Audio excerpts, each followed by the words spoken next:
السلام علیکم ورحمۃ اللہ وبرکاتہ۔ سامعین محترم، آج میں آپ کے سامنے چند گزارشات لے کر کے آیا ہوں۔ یاد رہے، میں آج بہت زیادہ لمبی گفتگو نہیں کروں گا، بلکہ بس ایک میسیج ہے، امت کے نام ہے، امت کے پیغام ہے، اس کو سمجھنے کی کوشش کی جائے، اس کی حقانیت کو تسلیم کی جائے، اس کی صداقت کو ایکسیپٹ کیا جائے۔ اس کے اندر امت کے بھلائیاں، بہبودگیاں یہ مضمر ہے۔ یاد رہے کہ ہندوستان کے جو المیہ ہے، جو دیکھنے کو مل رہا ہے، نظر آ رہا ہے، سننے کو مل رہا ہے، وہ ایسے ہیں جو ناگفتہ بھی ہیں، زبان پر ادا ہو جائے اس کی تاب نہیں رکھتی۔ یہ ایسے عالم کے اندر اور ایسے وقت کے اندر ہماری زندگیاں بسر ہو رہی ہیں جو بالکل بیان کرنے کے لائق نہیں ہیں۔ یہ ہر کوئی جانتا ہے، ہر کوئی سمجھتا ہے اور ہر انسان اس سے واقف ہے، لیکن ان ایام میں جب ہمارے علماء کرام کے زبانوں سے، کلاموں سے اور ان کے قول و فعل سے جب ایسی چیزیں صادر ہوتی ہیں جو اسلام کی ترجمانی نہیں کرتی بلکہ کفر کی ترجمانی کرتی ہے، باطل کی ترجمانی کرتی ہے، فتنوں کی عکاسی کرتی ہے، تو دل میں ایک درد ہوتا ہے،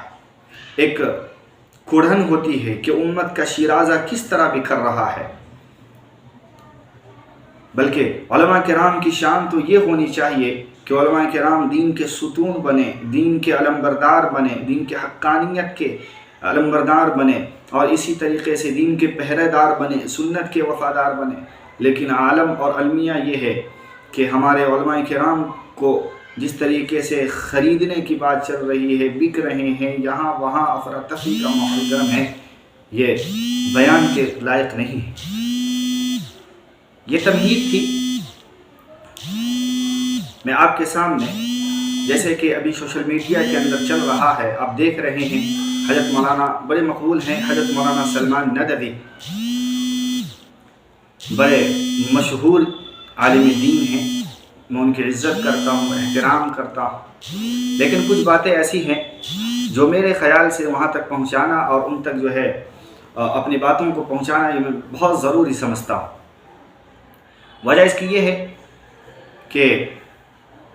بعض مرتبہ ہوتا ہے کہ ہم بعض ایسی چیزیں ہیں کہ ہم اس کو حقیقت تصور کرتے ہیں، سچ جانتے ہیں اور ہم یہ سمجھتے ہیں کہ یہ دین کا کام ہے، یہ شریعت کا جز ہے، لیکن ہوتا یہ ہے کہ اس وقت میں یا اس عالم میں یا پھر وہ فی نفسی ہی وہ اسلام کی صداقت اور حقانیت پر گامزن نہیں ہوتی ہے، جس کی وجہ سے امت کے اندر جو ہے رعنائیاں پیدا ہو جاتی ہیں، ٹکڑے پیدا ہو جاتے ہیں اور اس لیے فرقے بن جاتے ہیں اور امت کے اندر بگاڑ پیدا ہوتا ہے۔ تو یہ چند باتیں ہوتی ہیں جس کی وجہ سے امت کے اندر بگاڑ پیدا ہوتے ہیں۔ اگر ہم اسے اپنے صحیح سمجھ کے ساتھ اور سمجھنے کی کوشش کریں، دور کرنے کی کوشش کریں تو اختلاف ختم ہوتا ہے اور اختلاف کی کوئی بات ہی نہیں آتی۔ میرا مولانا سے درخواست ہے کہ آپ ملاقات کریں، جہاں جائیں، جس در پر جائیں، جہاں جائیں، جس خطے میں جائیں، تبلیغ کریں۔ آپ کو اختیار ہے، آپ اس کے لائق ہیں کہ آپ تبلیغ کریں۔ آپ کو اللہ نے چنا ہے، آپ کی فصاحت و بلاغت اللہ نے اسی لیے نوازا ہے کہ امت کے کام آ سکے، آپ امت کے رہنما بنے، آپ امت کے جو ہے ان کی رمز شناس ہیں، آپ ان کی باتوں کو سمجھتے ہیں۔ فتنوں کا تعاقب کرنا آپ کے جسم کے اندر ہے، آپ کی خون کے اندر ہے، آپ حسنی خاندان سے تعلق رکھتے ہیں۔ اللہ نے آپ کو علم کے جو ہے خزانے سے بہرا فرمایا ہے اور آپ کو اللہ نے وہ انعامات سے نوازا ہے جو دیگر کو نہیں عطا فرماتے ہیں۔ بہت کم ہستیاں ایسی ملتی ہیں جس کو اللہ رب العالمین ایسے انعامات سے نوازتا ہے۔ ہم شکر کرتے ہیں کہ اللہ رب العالمین نے آپ جیسے اولو العزم انسان کو ہمارے اندر پیدا فرمایا ہے، لیکن بس ہمارے ایک التجا ہے کہ حضرت والا آپ ایک دو ٹوک فیصلہ کیجیے اور قرآن و حدیث کو سامنے رکھ کر کے آپ جمہور کے مسلک پر، منہج پر جب آ جائیں گے تو یہ تنازعات ختم ہو جائیں گے۔ ذاتی طور پر آپ سے کسی کو کوئی دلی شکنی اور اسی طریقے سے کوئی بھی دل کے اندر کجی نہیں ہے، بلکہ آپ امیر معاویہ کا معاملہ ہو رضی اللہ تعالیٰ عنہ، حضرت علی کا معاملہ ہو، ان کے معاملات کو اللہ کے سپرد کر دیجئے۔ امت کے اندر ان چیزوں کی ضرورت نہیں ہے۔ آپ کا ایمان ہو کہ حضرت علی بھی برحق ہیں، آپ کا ایمان ہو کہ امیر معاویہ بھی برحق ہیں، اور ان سے جو فروعات میں غلطیاں ہوئی ہیں، ان کے سمجھ میں جو بھی غلطیاں اگر ہوئی ہوں تو اللہ رب العالمین کے حوالے کیجیے۔ ہم اور آپ اس کے یہ ہوتے کون ہیں کہ امت کے سامنے لائیں اور ان کی غلطیاں کو بیان کریں، یا حضرت علی کی غلطیاں بیان کی جائے یا حضرت امیر معاویہ کی غلطیاں بیان کی جائے۔ تو یہ چیزیں امت کے اندر نہیں ہونی چاہیے، بلکہ قرآن مقدس کے اندر، احادیث نبوی کے اندر یہ بات کی صراحت پائی جاتی ہے کہ صحابہ سارے کے سارے عدول ہیں، اس کے اندر کوئی خائن نہیں ہے، کوئی جھوٹا نہیں ہے، کوئی کاذب نہیں ہے، کوئی بھی فتنہ پرور نہیں ہے معاذ اللہ، سب کے سب عادل ہیں، سب کے سب صادق ہیں، سب کے سب امین ہیں، سب صحابہ ستاروں کے مانند ہیں۔ ہمارا یہ ایمان ہے، ہمارے یہ دل کی آواز ہے، روح کی آواز ہے، جسم کے اندر جس طریقے سے خون گردش کر رہا ہے، ہماری یہ آواز بھی ہمارے جسموں کو تر و تازگی دیتی ہے، یہ ہمارا ایمان۔ لہٰذا ان چیزوں پر آپ کا جب پختگی سے عمل ہوگا، ایمان ہوگا، صداقت ہوں گی، الفاظ ہوں گے زبان سے نکلنے والے، تو پھر امت آپ کو تسلیم کریں گی۔ پھر یہاں وہاں جانا اور لوگوں کی باتیں سننا اور اس طریقے سے مجلس کے اندر چند علماء کرام کے موجودگی میں آپ اپنے جسموں کو، آپ کے جسم جو ہے حرکت کرنا اور بدکنا، اور یہ سب نہیں ہونی چاہیے، بلکہ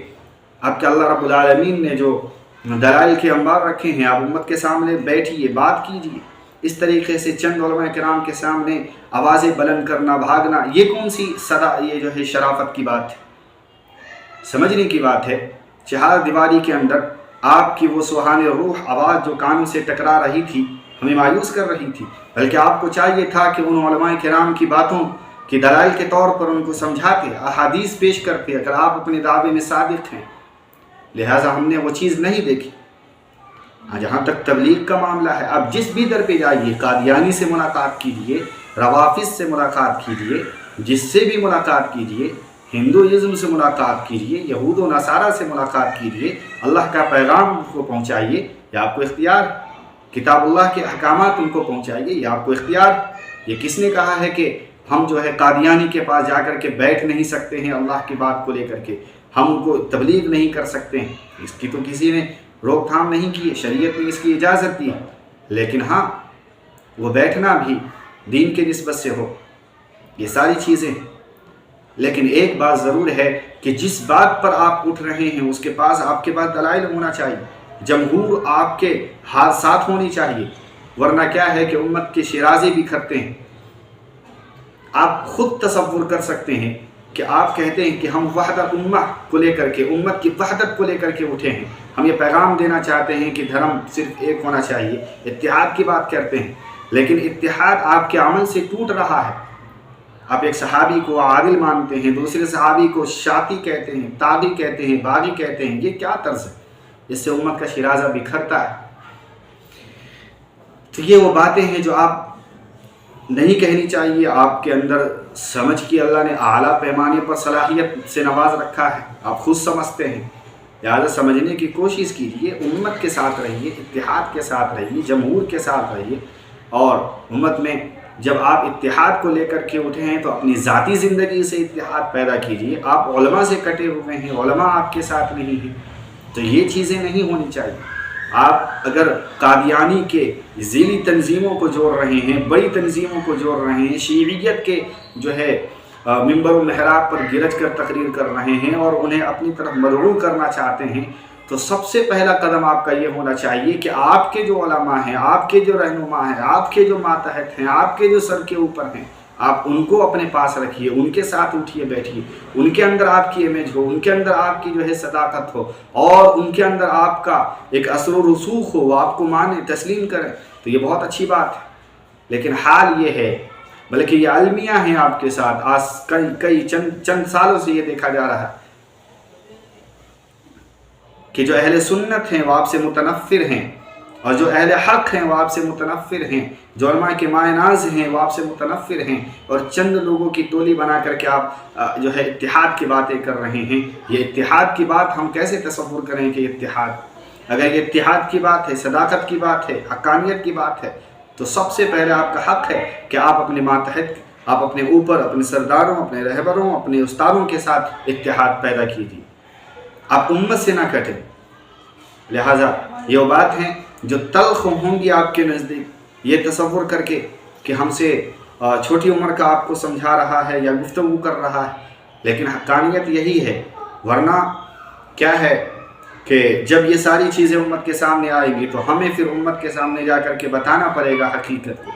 پھر ہم آپ کی کتابیں نکالیں گے، دیکھیں گے اس کے اندر کیا ہے، اور ہماری نگاہوں کے سامنے ہیں ساری چیزیں۔ ہم یہ نہیں چاہتے کہ ابھی اتنا جلدی ساری چیزیں امت کے سامنے آ جائے، لیکن ضرورت پڑے گی تو ہم لائیں گے۔ لہٰذا